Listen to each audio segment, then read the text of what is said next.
Madame la présidente, mes chers collègues, bonjour. Ce budget primitif 2018 est incontestablement un budget mal maîtrisé et un gaspillage d'argent public supplémentaire. Première inquiétude sur la structuration de la dette régionale. D'abord, vous et vos prédécesseurs socialistes vous comportez du point de vue de la gestion comme vous vous comportez vis-à-vis de l'immigration. Vous êtes généreux avec l'argent des autres et vous endettez les générations à venir de manière irresponsable et irraisonnée en les confrontant au pire. Ainsi, la dette s'élèverait à 1,77 milliard d'euros, tandis que la dette à taux variable représenterait 46,3% du capital restant dû au 1er janvier 2018, soit 818,3 millions d'euros.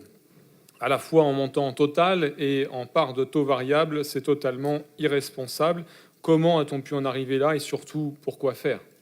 Ce sera mon second propos. Alors que vous vous plaignez sans cesse des baisses de dotation, vous nous avez rejoué votre numéro il y a quelques instants, que vous quittez théâtralement la conférence des territoires alors que ce sont vos gouvernements qui ont initié la baisse des dotations et que vous avez voté pour le président Macron en connaissance de cause, vous gaspillez l'argent des contribuables d'Occitanie avec des dizaines de millions d'euros de dépenses hors compétences et superflues. Accueil des migrants, j'y reviens, mais tout de même, c'est quand même particulièrement choquant. Relations internationales, etc., etc. Vous avez en quelque sorte le syndrome de la montgolfière et vous érigez presque en chef d'État. Certains parlaient lors d'une précédente plénière en mon absence de Delgastan, je peux les comprendre. Et si ce Delgastan existe, il est une république bananière où l'on multiplie les comités théodules coûteux en excluant les élus du peuple, ceux que les habitants d'Occitanie ont pourtant choisis.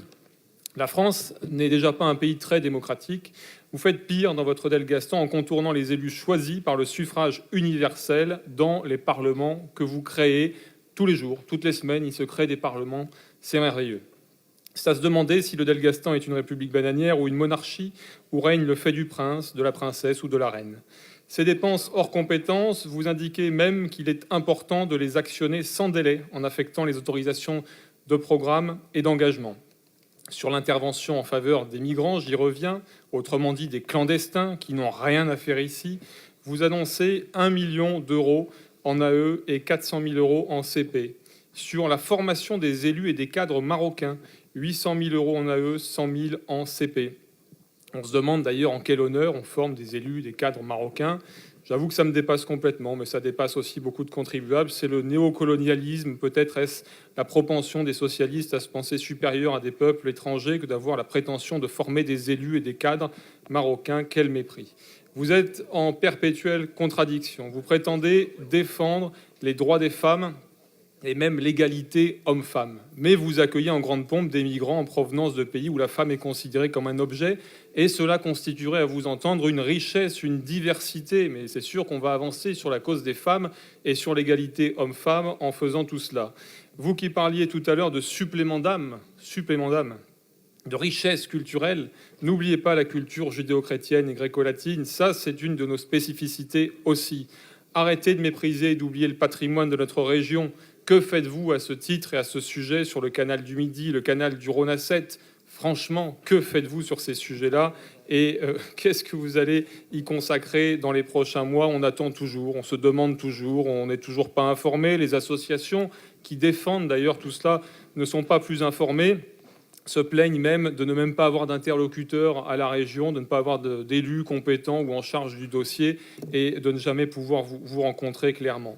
Vous indiquez dans ce budget vos priorités, la réfection des lycées. C'est vrai qu'il serait temps, parce que quand on voit l'état en lambeaux de nombreux lycées, on peut se dire qu'il serait temps de faire quelque chose. Alors bon, peut-être que vous allez trouver un petit peu d'argent à un moment pour ça. Les apprentis, 40 000 apprentis, c'est votre grand plan, c'est ce que vous nous annoncez depuis des mois et des mois. On en est à combien aujourd'hui ? Et qu'est-ce que vous allez faire pour favoriser cet apprentissage ? On se le demande toujours parce que vous parlez d'un certain nombre de choses. Vous parlez d'aider des entreprises, mais sur les collectivités qui pourraient être des premiers employeurs en termes d'apprentissage, vous n'annoncez pas d'aide. Donc si vous étiez vraiment sincère et réellement sincère, vous feriez quelque chose à ce niveau-là. Vous nous parlez aussi des logements sociaux. Les logements sociaux, c'est merveilleux, surtout vu la population parfois que vous souhaitez y mettre. On se souvient de votre ministre de l'Intérieur. On se souvient de votre ministre de l'Intérieur qui nous annonçait là aussi qu'il fallait y peupler l'immigration. Emmanuel Valls également, qui l'indiquait. je crois qu'il faudrait plutôt y peupler nos retraités, nos jeunes ménages, nos travailleurs pauvres d'Occitanie qui sont très nombreux et de plus en plus nombreux à souffrir de votre politique, parce que votre spectacle de tout à l'heure nous indiquant que tout ce que vous faites est merveilleux, que tous les indicateurs seraient au vert, que avec vous on va aller très loin, ça va être beau, avec des mots qui étaient formidables, j'aurais dû les noter parce que vraiment c'était quelque chose d'extraordinaire. Eh bien, il y a des choses que vous ne pouvez pas masquer, c'est le chômage en très forte augmentation, en très forte hausse dans la région. Je rappelle que le développement économique est une de vos compétences. Vous ne faites que vous gargariser sans arrêt et de nous dire que ce que vous faites est merveilleux. Mais pourquoi alors le chômage augmente autant et beaucoup plus qu'au niveau national ici en Occitanie? Eh bien, justement parce que vos politiques sont totalement inefficaces et indignes de personnes qui gèrent pourtant un budget colossal. L'inégalité de traitement, j'en reparlerai encore cette année, parce que contrairement à toutes vos promesses de l'an dernier, moi je me souviens du débat d'orientation budgétaire de l'an dernier, je me souviens aussi du vote du budget, vous m'aviez dit mais pas du tout, monsieur Sanchez, il y a vraiment pas du tout d'inégalité de traitement entre l'ex-Midi-Pyrénées et l'ex-Languedoc-Roussillon. C'est évidemment totalement faux. Le nombre de dispositifs toujours pas harmonisés est considérable, et les acteurs économiques du territoire continuent réellement à s'en apercevoir de mois en mois et d'année en année. Les choses passent et le travail n'est toujours pas là du point de vue des élus de votre majorité.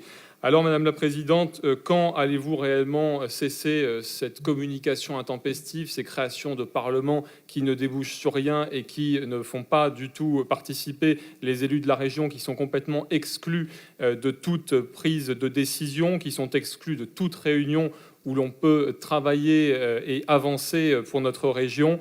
Je crois que vous aimez en fait l'exclusion. Vous parliez d'inclusion tout à l'heure, de politique inclusive. L'inclusion, elle n'existe qu'avec les vôtres, qu'avec ceux qui vous ressemblent, qu'avec ceux qui vous sont soumis. Et ça inclut parfois d'autres groupes de la pseudo-opposition qui aujourd'hui n'auront même pas déposé un seul amendement ni quelconque explication.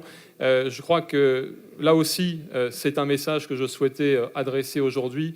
Voir un groupe de pseudo-opposition ne pas faire d'amendement à votre budget, ne rien proposer et ne rien donner, c'est quand même là aussi quelque chose de grave, et ça montre la collusion perpétuelle et permanente entre les partis que vous représentez. Depuis des années, vous vous faites la courte échelle dans tous les niveaux, à toutes les échelles administratives, et ce budget 2018 le prouve également. Vous êtes d'accord sur tout. Dans les commissions permanentes, les assemblées plénières, on le voit, la plupart des dossiers sont votés à l'unanimité, moins les voix du groupe Front National qui s'opposent évidemment lorsque les choses sont nocives et qui mènent une opposition constructive. Alors nous continuerons en 2018 à mener une opposition constructive à votre politique qui est irresponsable, qui endette des générations pour plusieurs générations. Et je crois que réellement les jeunes de notre région ne sont pas du tout votre priorité. Votre priorité, on la connaît. Votre priorité, c'est effectivement, vous le disiez, la politique de la ville, c'est les écoles de la deuxième chance. Et pour ceux qui ont envie d'avancer, pour ceux qui ont envie également d'aller vers l'emploi, vous ne proposez rien, vous ne faites rien pour le développement économique de la région. Alors, Madame la Présidente, je vous le demande, dans le cadre de ce budget 2018, revenez à la raison, arrêtez de dépenser hors compétences, arrêtez de faire à chaque fois du gaspillage d'argent public comme vous le faites. Arrêtez d'endetter des générations pour des années et des années. Concentrez-vous sur vos missions. Elles ne sont pas correctement assumées, elles ne sont pas correctement exercées. Et agissez pour le patrimoine de notre région qui tombe en lambeaux à cause de votre laxisme, de votre laisser-faire, de votre méconnaissance des dossiers locaux et du fait aussi que vous ne vous déplacez pas dans l'ensemble de la région, car, encore une fois, vous choisissez vos déplacements en fonction des affinités politiques et de la soumission de ceux qui vous reçoivent.